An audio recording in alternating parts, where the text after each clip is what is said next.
जय हिंद साथियों, स्वागत है आपका ज्ञान ज्योति स्टडी सेंटर पर। मेरा नाम है वंश प्रताप और आज आप सीखने वाले हो जैव प्रक्रम। साथियों, आपकी बायोलॉजी क्लास 10th का फर्स्ट चैप्टर अगर बायोलॉजी की बात की जाए तो यही है जैव प्रक्रम। ये अगर आप अध्याय पढ़ते हो ना, ये अध्याय दोस्तों इतना ज्यादा महत्वपूर्ण है, लैब प्रोसेस, क्योंकि इसमें आप अपने बारे में सीखोगे कि आखिर हमारा शरीर किन किन चीजों से मिलकर बना है और हमारा शरीर किस तरीके से वर्क करता है। अभी तक आप दोस्तों इधर उधर की चीजें को देखते रहे कि इंस्टाग्राम कैसे वर्क करता है, यूट्यूब कैसे वर्क करता है। आज बारी है अपने शरीर के बारे में जानने की कि हमारा शरीर कैसे वर्क करता है। बस आपको कुछ नहीं करना है, वीडियो को एंड तक वॉच कीजिए और आज आप समझ जाओगे कि ये लाइफ प्रोसेस का क्या कॉन्सेप्ट है। अगर आज का वीडियो आप एंड तक देखते हो तो आपको मजा आने वाला है। साथियों, अगर हम बात करें आपके लाइफ प्रोसेस यानी जैव प्रक्रम के बारे में, तो पहले कोई जब भी आप कोई भी चैप्टर पढ़ते हो तो उसे तोड़ दो। तोड़ने का मतलब ये नहीं है आप अपनी बुक को फाड़ दो। मेरे कहने का मतलब ये, तोड़ने का मतलब आखिर इस चैप्टर में क्या क्या मेन पॉइंट है, आखिर किस चीज का क्या वर्क है। यानी तो इसमें जो दोस्तों आपको मेनली समझना है, पहले पोषण क्या है। इस चैप्टर में आपको 4 चीजें पढ़नी है। कितनी चीजें? 4। पहला, पोषण क्या होता है। दूसरा, श्वसन क्या है। सांस लेते हो ना, एक लंबी सांस अंदर और बाहर, आपने मेडिटेशन में किया होगा, तो आखिर क्या कॉन्सेप्ट है। तो पहला क्या पढ़ोगे? पोषण। दूसरा क्या पढ़ोगे? श्वसन। तीसरा पढ़ोगे परिसंचरण। परिसंचरण मतलब होता है एक स्थान से दूसरे स्थान पे कैसे ब्लड का फ्लो हो रहा है। परिसंचरण की बात उत्सर्जन, मतलब बेकार चीजों का बाहर निकलना। तो 4 चीजें पढ़ोगे। अब आप क्या पढ़ोगे? अपने ही शरीर के बारे में नहीं जानोगे और आप और किसी के भी बारे में जानोगे जो कि सजीव है। जी हाँ, अगर आप पेड़ पौधों के बारे में सोच रहे हो तो बिल्कुल ठीक हो। यानी आप पोषण पढ़ोगे पौधों में भी, इंसानों में भी। फिर आप श्वसन पौधों में भी, इंसानों में भी। परिसंचरण पौधों में भी, इंसानों में भी। उत्सर्जन पौधों में भी, इंसानों में भी। पौधों और इंसानों से मिलकर ये जो चैप्टर बना है इसे हम कह रहे हैं जैव प्रक्रम। जैव प्रक्रम क्या है दोस्तों? हमारी जीवन की जो भी घटनाएं उन्हें सुचारू रूप से जो चल रही है वही जैव प्रक्रम है। लेकिन इसमें जो मेन चीज है वो समझने की, आपकी पहली हेडिंग मैंने आपको बताया था पोषण रहने वाला है कि आखिर ये पोषण क्या है। आखिर हम पोषण क्या है दोस्तों? पोषण, तो दोस्तों पोषण क्या है? कभी कभी आपने ये सोचा है कि अगर मैं क्या, आप लोग तो स्वयं खाना खाते हो, अगर आप खाना ना खाओ तो क्या दोस्तों आप वर्क कर पाओगे? मैं ये पूछ रहा हूं कि अगर आपने कुछ भी ना खाया हो तो एक दिन कार्य कर लोगे, 2 दिन, ज्यादा से ज्यादा 3 दिन, चौथे दिन नहीं कर पाओगे। तो आखिर ये सब पोषण होता क्या है? पोषण ये है दोस्तों, क्या होता है, आपने क्या किया दोस्तों? पोषण से भोजन को खाया। भोजन को खाया, मैं बिल्कुल सिंपल वे में बता रहा हूं दोस्तों, आप बस समझ पाओ। और आपने तो डेफिनेशन तो काफी सारी रटी होंगी, लेकिन समझिए, आखिर फील कीजिए कि अगर आपने भोजन को खाया, हाँ, भोजन को खाने के बाद आपको क्या मिली? एनर्जी। और उस एनर्जी का उपयोग आप विभिन्न अपनी जैविक क्रियाओं में कर रहे हो। जैविक क्रियाओं मतलब आप पढ़ रहे हो, आप फोन चला रहे हो, आप कोई गेम खेल रहे हो, तो ये सब चीजें जो आपने भोजन खाया, एनर्जी मिली, और इस एनर्जी का उपयोग आप विभिन्न क्रियाओं में कर रहे हो। इसी को पोषण कहते हैं। क्या कहते हैं? पोषण कहते हैं। अब दोस्तों, सबका जो पोषण है वो अलग अलग प्रकार से है। कोई किसी प्रकार से पोषण कर रहा है तो कोई किसी प्रकार से पोषण कर रहा है। तो हम ये जितने भी क्रियाएं कलाप हैं कि पोषण के आखिर कितने प्रकार हैं और कौन सा जीव किस तरीके का पोषण कर रहा है, ये इंपॉर्टेंट हो जाता है। और इसी बात को आज आप जानोगे तो सबसे पहले जो आपको पढ़ना है कि पोषण है क्या। मैं पानी पी लूं, तो मैंने जल ग्रहण कर लिया है, तो आखिर ये पोषण क्या है? तो बताया कि आपने जो भोजन को ग्रहण किया, भोजन ग्रहण किया, उसको एनर्जी मिली और उस एनर्जी का विभिन्न जैविक क्रियाओं में उपयोग करते हो, उसी को आप पोषण कहते हो। ठीक है। अब आखिर दोस्तों पोषण के 2 प्रकार हैं। पहला पोषण जिसे हम स्वपोषण कहते हैं, दूसरा पोषण जिसे हम परपोषण कहते हैं। पहला क्या है? स्वपोषण, दूसरा है परपोषण। अब आप कहोगे कि आखिर स्वपोषण क्या है? स्वपोषण ये होता है साथियों, अपना भोजन स्वयं बनाना। स्व मतलब स्वयं, पोषण आप समझ ही चुके थे। स्व मतलब स्वयं, पोषण यानी जो अपना स्वयं का पोषण कर रहे हैं, उसी को स्वपोषण कहते हैं। ठीक है भाई। अब आप जो मैं आपको बताऊं, जो स्वपोषण की क्रिया होती है वे हरे पेड़ पौधे करते हैं। कौन से पौधे? हरे पेड़ पौधे। हरे पेड़ पौधे जो होते हैं वो दोस्तों अपना भोजन स्वयं बनाते हैं। हरे पेड़ पौधे अपना भोजन स्वयं बनाते हैं। अब आप लोगों में से कई सारे बच्चों के मन में ये डाउट आया है और आना भी चाहिए कि हमारी माता जी भी स्वयं भोजन बनाती हैं, मैं तो उनकी हेल्प नहीं करता, फिर भी मेरी माता जी में स्वपोषण क्यों नहीं है? भाई अभी मैंने तो यही बताया आपको कि स्वपोषण क्या है, जो अपना भोजन स्वयं बना रहे हैं। मानव भी तो अपना भोजन स्वयं बना रहा है ना, शाम को, सुबह, दोपहर। तो आप लोग कहोगे फिर हम क्यों नहीं सपोषण है? एकदम सही बात है कि आप लोग सपोषण क्यों नहीं है, लेकिन आप क्या किसी चीज पर निर्भर नहीं हो? सपोज सपोज सपोज मैं आपको सब्जी ना दूं तो आप किससे बनाओगे? ऐसा तो नहीं उंगली काटी, कई कई लोग मीट खाते हैं लेकिन ऐसा तो नहीं वो अपने शरीर को ही काट को खा ले, ऐसा तो नहीं है। यानी वो किसी दूसरी चीज पर निर्भर है, इसलिए वो स्वपोषण नहीं है। लेकिन ये पेड़ पौधे क्या करते हैं? ये अपने आप स्वयं भोजन बनाते हैं। क्या करते हैं? वायुमंडल में कार्बन डाइऑक्साइड गैस मिलती है, जल मिलता है, और सूर्य की उपस्थिति में अपना भोजन बनाते हैं।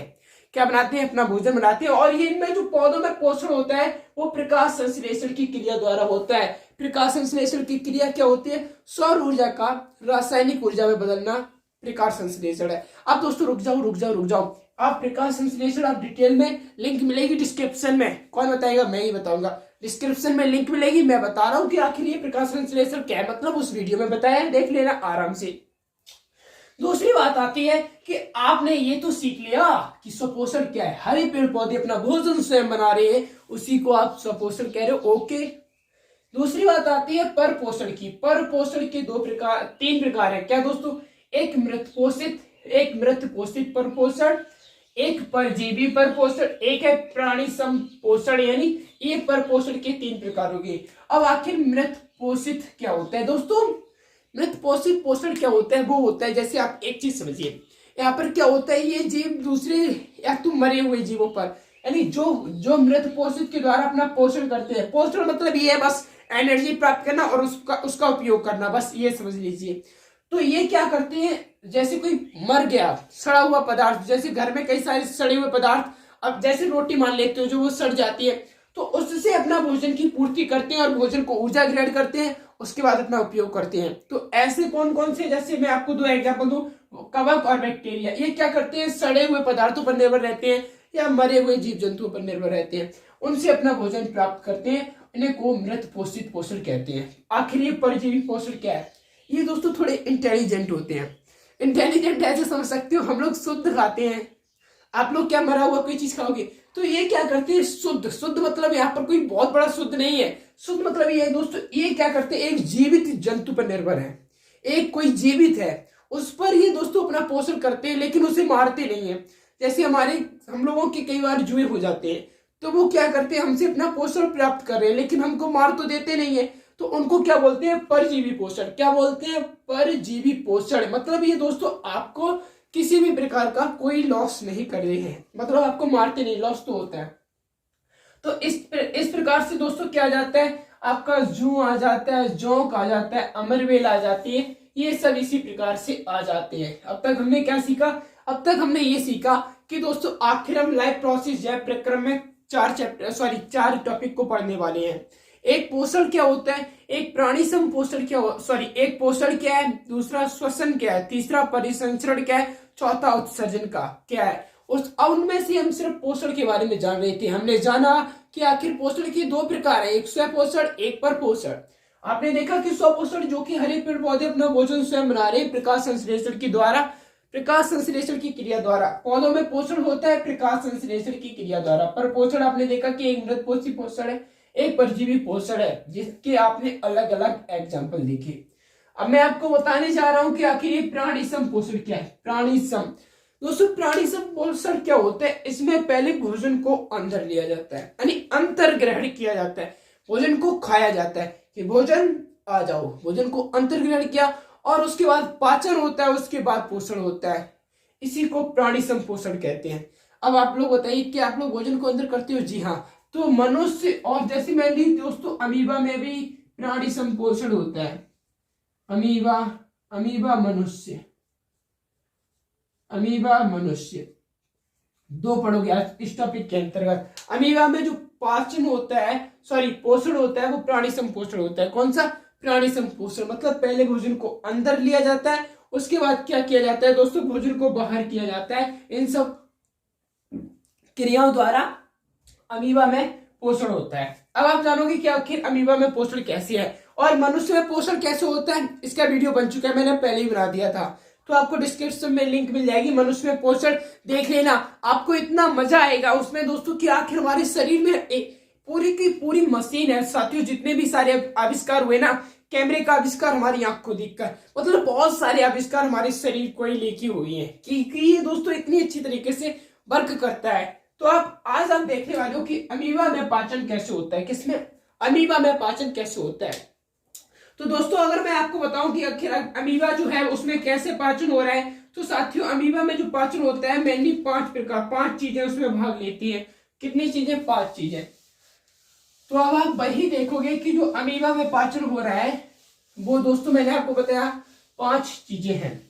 अब वो 5 कौन कौन से? अंतर्ग्रहण, पाचन, अवशोषण, स्वांगीकरण, बहिक्षेपण। देखिए अमीबा, मैं आपको बता दूं अमीबा, अब आप देख रहे हो अमीबा में पाचन, अमीबा में पोषण। यहाँ पर आप अमीबा में पोषण डालिएगा। क्या? अमीबा में पोषण। अब दोस्तों एमसीक्यूज की फॉर्म में पूछा जाए कि अमीबा में कौन सा पोषण होता है, बताना। आप कहोगे प्रपोषण, लेकिन उससे और डिटेल चाहिए तो आप क्या कहोगे? प्राणी सम, पूर्वजैविक पोषण भी उसी को कहते हैं। 3-4 नाम है इसके। आपको पूछा जाए कि अमीबा में कौन सा पोषण होता है तो प्राणी सम पोषण होता है। अब दोस्तों आपको ये जो मैं बता रहा हूं वो आपको याद रखना चाहिए क्रम के अनुसार। अब मैं ये चीज क्यों बता रहा हूं कि क्रम के अनुसार याद होना चाहिए, उसके भी पीछे एक बात है, मैं आपको समझा दूंगा। पहले क्या होता है दोस्तों? अवशोषण। अब बताइए मैंने ये सही लिखा या गलत? पहले क्या होता है? अवशोषण। लेकिन अभी आपने सुना था कि मैंने आपको एक चीज बताई थी, क्या?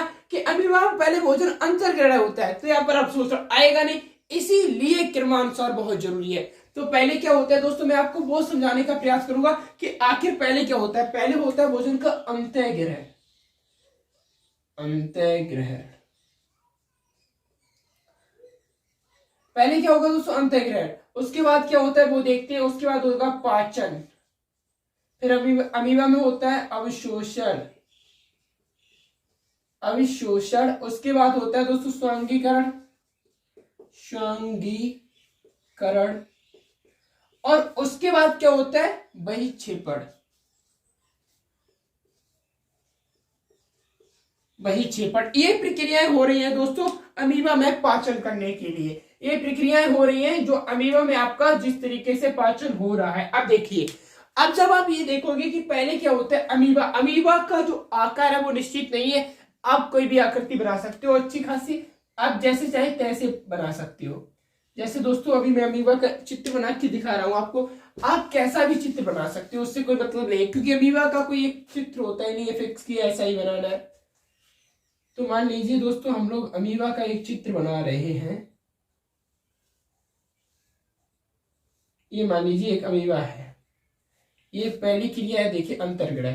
तो इसमें क्या होता है वो दोस्तों, ये अमीबा का मान लीजिए केंद्रक है। ये क्या है? केंद्रक, न्यूक्लियस। ये केंद्रक है और ये कोशिका द्रव्य फैला हुआ है। बस आप लोग पहले ये समझ लीजिए कि ये कोशिका द्रव्य क्या है, ये जो है वो फैला हुआ है। अब आप कैसे समझोगे वो देखिए। साथियों क्या होता है कि जैसे हम लोग अपना भोजन पकड़ते हैं, ऐसा तो नहीं कि आप लोग डायरेक्ट थाली में मुंह करते हो कि भोजन को, जानवरों की तरह। जानवर क्या करते हैं? अपना मुंह से भोजन को पकड़ते हैं। लेकिन आप क्या करते हो? अपने हाथों से अपने भोजन को पकड़ते हो। हाथों से पकड़ा और ले गए अपने मुंह की तरफ। उसके बाद ये अमीबा भी इसी तरीके से, इसके कूट पादप होते हैं। क्या होते हैं? कूट पादप। ये दोस्तों कूट पादप समझ सकते हो। पादप मतलब पैर, ये कूट पादप है। क्या? कूट पादप। ये जो आपको दिख रहे हैं ये कूट पादप की सहायता से भोजन को पकड़ता है। क्या करता है? ये मान लीजिए भोजन है, खाद्य पदार्थ समझ सकते हो, या भोजन कुछ भी कहो वो कह सकते हो आप, खाद्य पदार्थ। तो ये क्या करता है? पहले जब अंतर्ग्रहण में खाद्य पदार्थ को कूट पादों की सहायता से पकड़ता है और भोजन के अंदर लाता है। क्या लाता है? अंदर लाता है। फिर से आपने क्या किया दोस्तों, आपने क्या किया? अपने भोजन को अपने मुंह में ले जाते हो। इसीलिए दोस्तों आपको मनुष्य में पाचन पढ़ना चाहिए, क्योंकि वो कैसे रहा है, फिर आप अमीबा से रिलेट कर पाओगे। क्या कर पाओगे? रिलेट। लेकिन कोई बात नहीं, मैंने बना दिया है, आप डिस्क्रिप्शन में देख लेना, मैं लिंक दे दूंगा, 100% दूंगा। आपने देखा कि कूट पादपों की सहायता से अमीबा भोजन को पकड़ रहा है। अब भोजन को पकड़ लिया, पकड़ने के बाद ये नहीं कि वो फेंक दे, बाहर फेंक दे। पकड़ क्यों रहा है? अंदर ले जाने के लिए। आप भोजन को क्यों पकड़ते हो? अपने अंदर ले जाने के लिए। तो ये क्या करता है? भोजन को अंदर ले जाता है कूट पादप की सहायता से। अब भोजन कहाँ आ चुका है? अंदर आ चुका है। कहां पर? अंदर। अब कहीं पर भी आ गया लेकिन भोजन आपका अंदर आ गया है। अब जैसे ही आपका भोजन अंदर आ जाता है तो इसके पीछे एक अस्थायी खाद्य रिक्तिका बन जाती है। अभी ये खाद्य रिक्तिका क्या है उस पर बात करेंगे। अब दोस्तों दूसरी क्रिया क्या है दोस्तों, अब आपका भोजन अंदर आएगा। क्या दोस्तों, अंदर, मतलब अंदर ग्रहण हो चुका है, भोजन कहाँ चुका है, अंदर आ चुका है। अब दूसरी क्रिया क्या होती है, देखिए दूसरी। दोस्तों बोर्ड इतना बड़ा नहीं है कि मैं आपको पांचों चित्र एक साथ दिखा पाऊं, इसलिए आप थोड़ा एडजस्ट कीजिए। मान लीजिए ये आपका अमीबा है, बस आप चित्र पे मत जाइए क्योंकि अमीबा का चित्र कैसा भी हो सकता है। ये आपका खाद्य पदार्थ था, मान लीजिए ये आपका क्या था दोस्तों, खाद्य पदार्थ। ये आपका खाद्य पदार्थ है। अब दोस्तों अब भोजन का पाचन क्या होगा दोस्तों, इसके चारों ओर एक खाद्य रिक्तिका बन जाती है। क्या दोस्तों, खाद्य रिक्तिका। अब इसके देखो ये क्या था, ये आपका केंद्रक। केंद्रक वही है दोस्तों, ये कोशिका द्रव्य फैला हुआ है। मान लीजिए ये क्या फैला हुआ है, जो आसपास है ये कोशिका द्रव्य। अभी तक आपने ये देखा था कि जो अमीबा था वो भोजन को कूट पादपों की सहायता से अंदर ले आया, अंतःग्रहण हो चुका है, पाचन कैसे होगा। ये दोस्तों खाद्य रिक्तिका है, ये मेनली पाचन करवाती है अमीबा में, ये समझ लीजिए। अमीबा में जो पाचन होता है वो दोस्तों खाद्य रिक्तिका के भीतर ही होता है। क्या, अमीबा में जो पाचन होता है वो खाद्य रिक्तिका के भीतर ही होता है। कैसे होता है वो समझना है। तो आपने देखा कि आखिर जो अमीबा में पाचन होगा वो खाद्य रिक्तिका के भीतर होता है। कैसे, जैसे आपके शरीर में कई सारे एंजाइम होते हैं, जैसे आपके लार्मिटैलियल एंजाइम है, तो बहुत सारे एंजाइम होते हैं वो भोजन को पचाने में मदद करते हैं। जैसे पिप्सिन मजान प्रोटीन का पाचन करता है, ऐसे कई सारे एंजाइम है जो आपके शरीर में पाचन करते हैं। ठीक इसी प्रकार अमीबा में भी होते हैं। तो अमीबा में क्या हो रहा है दोस्तों, भोजन का पाचन हो रहा है। क्या हो रहा है, भोजन का पाचन। अब इस प्रकार अमीबा में जो भोजन का पाचन होता है वो खाद्य रिक्तिका के भीतर होता है। क्या होता है, खाद्य रिक्तिका के भीतर होता है। तीसरी क्रिया क्या होती है, अवशोषण की। तीसरी क्या होती है, अवशोषण की। अब क्या होगा दोस्तों, अब मान लीजिए आपका भोजन का पाचन हो चुका है खाद्य रिक्तिका के भीतर में, ये अस्थायी है। अस्थायी मतलब ये कि दोस्तों ये हमेशा नहीं रहती है, जब तक पाचन है तब तक है ये। क्या, जब तक ये पाचन है, जब तक पाचन हो रहा है तभी तक ये आपको दिखने को मिलेगा। आपकी ये जो आपकी खाद्य रिक्तिका होती है अमीबा के भीतर, बेसिकली आपकी नहीं अमीबा की, लेकिन आप पढ़ रहे हो तो आपकी। अब आपने देख लिया कि अमीबा में क्या होता है दोस्तों, एंजाइम होते हैं जो विभिन्न एंजाइम की सहायता से भोजन को क्या कर रहे हैं, पचा रहे हैं। अब क्या होता है, जो आसपास का जो कोशिका द्रव्य होता है वो खाद्य रिक्तिका में प्रवेश करता है। फिर से आसपास का जो ये कोशिका द्रव्य दिख रहा है आपको, ये खाद्य रिक्तिका के में प्रवेश करता है और भोजन को क्या करता है, कई सारे छोटे छोटे अणुओं में तोड़ देता है। कई सारे छोटे छोटे अणुओं में तोड़ देता है। देखिए जैसे क्या हुआ दोस्तों, ये मान लीजिए आपका कोशिका द्रव्य, ये देखिए खाद्य रिक्तिका में प्रवेश कर रहा है और ये भोजन के कई सारे छोटे छोटे अणुओं में तोड़ रहा है। ये कई सारे छोटे छोटे अणुओं में तोड़ रहा है। अब अवशोषण के द्वारा क्या होता है दोस्तों, भोजन का विसरण हो जाता है। विसरण मतलब फैल जाता है, पूरे अमीबा में भोजन फैल जाता है, ऐसे करके पूरे अमीबा को पोषण मिल जाएगा। क्या, अभी तक आपने ये देखा था कि पहली क्रिया थी आपके अंतर्ग्रहण। किसके, अंतर्ग्रहण। तो इस प्रकार की जो आप देख रहे थे कि यहाँ पर लगा हुआ था, इस प्रकार का अमीबा है, जैसे ऐसे अपना भोजन कूट पादप की सहायता से भोजन को पकड़ा, उसने अंदर लाया और खाद्य रिक्तिका बन गई। सेकेंड चीज है आपकी पाचन की। तो जो पाचन जो था उसमें क्या हो रहा था दोस्तों, उसमें ये हो रहा था कि अगर हमारे पाचन हो रहा है, किसमें पाचन, तो खाद्य रिक्तिका के अंदर पाचन हो रहा है, एंजाइम में खाद्य रिक्तिका के भीतर पाचन हो रहा है क्योंकि इसमें एंजाइम है, अब वो भोजन का पाचन कर रहे हैं। फिर आपने देखा कि जो दोस्तों आसपास का आपका कोशिका द्रव्य है अमीबा का, वो खाद्य रिक्तिका में प्रवेश कर रहा है। अब मैं आपको 3D इमेजिन तो दिखा नहीं सकता कि देखो मैं आ रहा हूं, प्रवेश हो रहा हूं, बस इमेजिन करना है, सोचना है। दोस्तों आप मनुष्य, आप ही तो जो सोच सकते हो और कोई बहुत कम सोचता है, इसीलिए विकास नहीं हो पाया, लेकिन आपका विकास हुआ है और आपको सोचना पड़ेगा क्योंकि एग्जाम में फोड़ना है। तो देखिए अब क्या हुआ कि यहाँ पर जो विभिन्न क्या है, विभिन्न क्या है, विभिन्न क्या है, तो विभिन्न ये है कि कोशिका द्रव्य, ये विभिन्न जो हो रहा है कोशिका द्रव्य, ये एंजाइम में प्रवेश कर रहा है खाद्य रिक्तिका में, और जैसे ये खाद्य रिक्तिका में प्रवेश करता है तो भोजन को पीट पीट के कई सारे अणुओं में तोड़ देता है। पीटने का मतलब ये है कि भोजन को छोटे छोटे अणुओं में तोड़ दिया रासायनिक अभिक्रियाओं के द्वारा, विभिन्न रासायनिक अभिक्रियाओं के द्वारा ये भोजन को तोड़ दे रहा है। अब भोजन टूट गया, अब टूटा हुआ भोजन कहाँ जाएगा, अवशोषण की क्रिया में क्या होता है, भोजन का विसरण होता है और फैल जाता है, यानी भोजन कई सारे टुकड़ों में फैल जाता है। जैसे दोस्तों तीसरी क्रिया अवशोषण की होती है, तो ये भोजन क्या करता है, पचने के बाद जो छोटे छोटे अणु हैं भोजन के, वो कई सारी जगहों में फैल जाते हैं। क्या हो जाते हैं, फैल जाते हैं। अब ये देखिए फैल गए। अब जैसे ही दोस्तों ये अमीबा में भोजन फैल जाता है, अब अमीबा को पूरा भोजन मिल चुका है, अब आखिर बात आती है स्वांगीकरण की। अब जैसे ही आपको भोजन मिल जाता है तो आप एकदम तन तन के चलने लगते हो ना कि मैं हूं बाहुबली, और एकदम आप में बहुत ताकत आ जाती है। अब अमीबा में ज्यादा ही ताकत आ जाती है। अमीबा क्या करता है दोस्तों, इतनी ज्यादा ताकत आ जाती है, रुक जाइए पहले इसको साफ करते हैं। अब दोस्तों आप देख रहे हो स्वांगीकरण, तो अमीबा में इतनी ज्यादा ताकत आ जाती है, जैसे अब शोषण होता है, भोजन फैलता है, तो ये दोस्तों दो भागों में बढ़ जाता है। ये क्या है होता है, अपना आकार में वृद्धि कर लेता है दोस्तों। क्या ये आकार में वृद्धि कर लेता है, खूब बड़ा हो जाता है, ये समझ लीजिए। दो भागों में जब आप देखोगे, जब आप दोस्तों पहले यही पर समझ सकते हो पाचन और पोषण में अंतर नहीं है। जब दोस्तों अमीबा में आप देखोगे वो रिप्रोडक्शन, तब देखोगे कि अमीबा में आकार में दो संतति कोशिकाओं में विभक्त हो जाएगा। लेकिन अभी आप ये समझ लीजिए स्वांगीकरण में भोजन खाया और ताकत आ गई और एकदम अकड़ के चलने लगा, मतलब दोस्तों बहुत ही ज्यादा बड़ा हो गया अमीबा। तो यहाँ पर स्वांगीकरण में क्या होगा, अमीबा के आकार में वृद्धि हो जाएगी। अब आप सपोज करो कि ये अमीबा के आकार है, इसमें क्या होगी दोस्तों, वृद्धि हो गई। क्या हो गई, वृद्धि हो गई। अभी अमीबा में बहुत ताकत है सिस्टम है, और ये दोस्तों क्या कर सकता है, जनन की क्रिया द्वारा ये दो अमीबा में बढ़ जाता है। लेकिन अभी आप ये समझिए कि जो अमीबा है वो क्या हो चुका है दोस्तों, बड़ा हो चुका है। अब इससे लड़ना मत, क्योंकि ये बड़ा हो चुका है। इसकी हाइट देख रहे हो ना, तो इसकी हाइट जो है वो बहुत ही ज्यादा हो चुकी है। तो अमीबा में वृद्धि हो गई। अमीबा में क्या होगी, वृद्धि होगी। दोस्तों हमारे शरीर में गुदाघर के द्वारा बेकार पदार्थ बाहर निकल जाते हैं, लेकिन एक हमें पता है कि कहां से, एक जगह से बेकार पदार्थ बाहर निकलते हैं मनुष्य से। लेकिन अमीबा क्या होता है, वही क्षेपण की क्रिया से क्या होता है, अमीबा में बेकार पदार्थ के द्वारा बाहर निकल जाते हैं, बेकार पदार्थ बाहर निकल जाते हैं। अब दोस्तों अमीबा में बेकार पदार्थ कहां से निकलेंगे, ये अमीबा को भी नहीं पता। क्या दोस्तों कि अमीबा में जो बेकार पदार्थ है वो कहीं से भी निकल सकता है। ये नहीं कि साइंटिस्ट ने कह दिया यही से निकलेगा, यही से बेकार पदार्थ तुम यही से निकलोगे, लेकिन ऐसा नहीं है। बेकार पदार्थ अमीबा में कहीं से भी निकल सकता है। क्या जो बेकार पदार्थ होगा वो अमीबा में कहीं से भी निकल सकता है। ये बात आपको सोचने की जरूरत है और सोचते रहना और मजा आ जाएगा, क्योंकि आज आपने सीख लिया कि अमीबा में पाचन हो कैसे रहा है। दोस्तों सोचो, जब आप अपने सोचने की क्षमता बढ़ाओगे तो शायद ऑटोमेटिक आप एग्जाम में लिखना सीख जाओगे। क्या लिखना सीख जाओगे, ठीक है। आज आपने यही देखा कि अमीबा में पाचन कैसे होता है। तो आप अभी तक आपने प्राणी सम पोषण के अंतर्गत प्राणी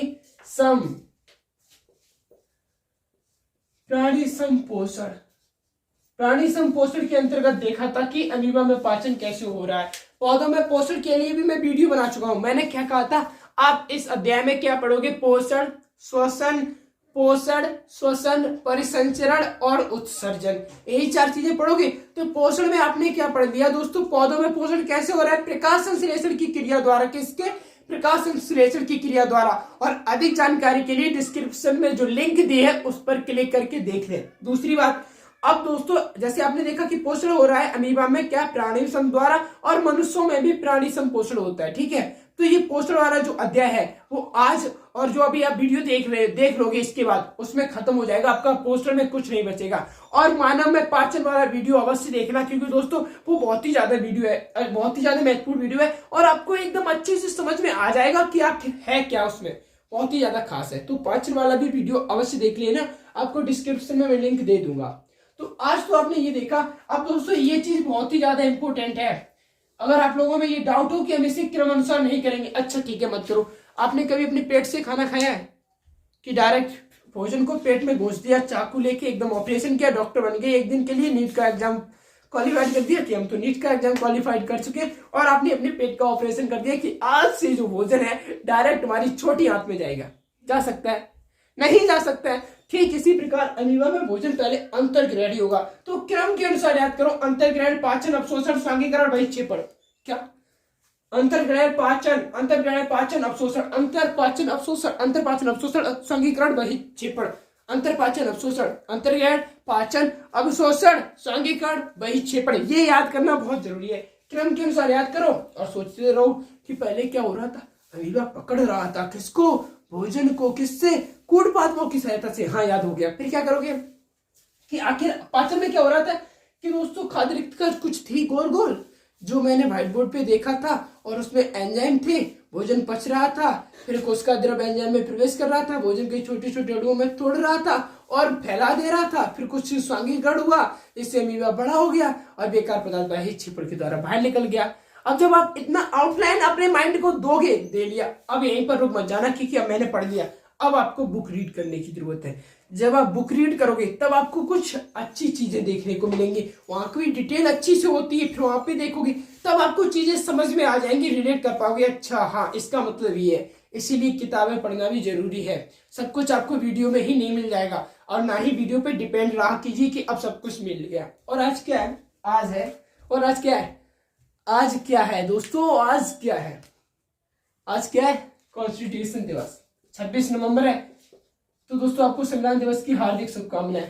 आज को पता है दोस्तों, मैं जैसे ही सुबह उठा तो कई सारे दोस्तों ने, मैंने देखा, मैंने अपना व्हाट्सएप ओपन किया, स्टेटस, बस ओनली संविधान दिवस का स्टेटस नहीं लगाना है, उसे पढ़ना है, उसे जान के हमें अपने अधिकारों को प्राप्त करना है कि आखिर हमारे अधिकार क्या है। जब दोस्तों आप ये जान लोगे कि आपके अधिकार, संविधान पढ़ते ही नहीं हो, बहुत ही ज्यादा अच्छी चीज है। अभी तो मैं दोस्तों क्लास 10th में हूँ, मैंने संविधान पढ़ा था और खान सर से पढ़ा था, आप लोग जानोगे, मैंने उनका बैच लिया था। एक तो बहुत सरल था, तो उसमें क्या होता है दोस्तों, इतना कम पैसों में देते हैं ना, तो ये हो जाता है कि बहुत ही ज्यादा कम, सोचना नहीं है कि 225 रुपए, मेरे फोन का ही रिचार्ज 499 का होता है, तो सोचने की जरूरत नहीं है कि संविधान। तो दोस्तों बहुत ही सरल में मिला, मैंने पढ़ा और बहुत ही ज्यादा मजा आया, मैं बता नहीं सकता कितना मजा आया। मैंने अभी दोस्तों मैं आपको पढ़ा रहा हूँ इसमें ज्ञान ज्योति स्टडी सेंटर पे।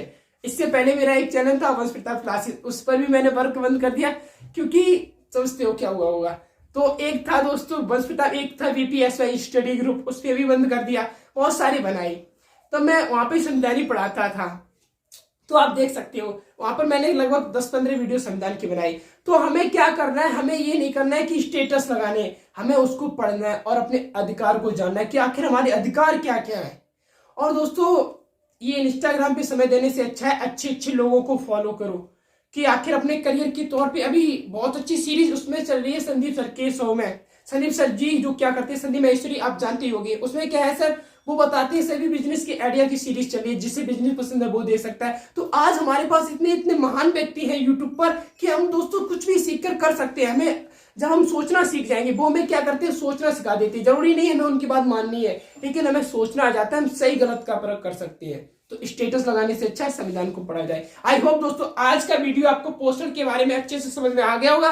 नेक्स्ट वीडियो शोषण की है, उसे देखना तो बिल्कुल मत भूलने का, क्योंकि बहुत ही ज्यादा इंपॉर्टेंट है। जो लंबी सांस अंदर बाहर हो रही है वो कैसे हो रही है, सब कुछ बताऊंगा शोषण की वीडियो में, चिंता मत करना। तो आज क्या देखा, आज आपने देखा कि पोस्टर किस प्रकार वर्क कर रहा था। अमीबा में पाचन देख लिया, सॉरी अमीबा में पोस्टर देख लिया, मनुष्य में पाचन देख लेना, क्योंकि मनुष्य में पोस्टर ही है, उसको भी सीख लेना और बहुत अच्छा रहेगा। डिस्क्रिप्शन में लिंक दे दूंगा और मैं हूं अब जाने वाला, तो आपसे बहुत विदाई लेता हूं। विदाई देने से पहले आपका धन्यवाद करना चाहता हूं कि आप अभी तक हमारे साथ एंड तक जुड़े रहे। अब हम मिलेंगे आपको नेक्स्ट वीडियो में, तब तक के लिए जय हिंद, वंदे मातरम।